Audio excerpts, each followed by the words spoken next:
Welcome to the last of the 8 videos from our GeoGebra activity packet. In this one, we will be determining the measure of a chord-chord angle. So let's first talk about this diagram we have here.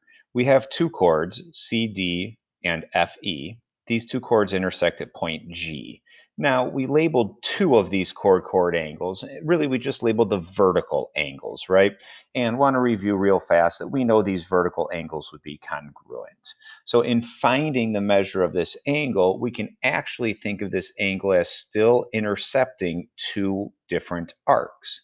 We have arc CE up here in red, and we know arc CE is going to measure 52.1 degrees because the measure of arc CE will be equal to the measure of the central angle alpha that intercepts that arc.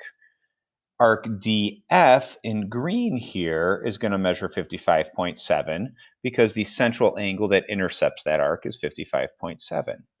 Now, if we recall the other angle relationships, the vertex of the angle was always on the exterior of the triangle, and we found that angle by taking half the difference of the two intercepted arcs.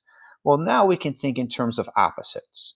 Now our vertex of the angle is on the opposite place. It's on the interior of the triangle. So perhaps something that we try is instead of subtracting those intercepted arcs, we can add those intercepted arcs. Notice we have alpha and beta here, so we'll go ahead and add alpha plus beta and see what happens. When we add alpha plus beta, we end up with 107.8. Ooh, 107.8. Well, we got to get to 53.9. Ooh, I bet you're probably thinking what I'm thinking. What happens if we take the sum of those two arcs and divide by 2? Well, if we take the sum of those two arcs and we divide by 2, we're at 53.9.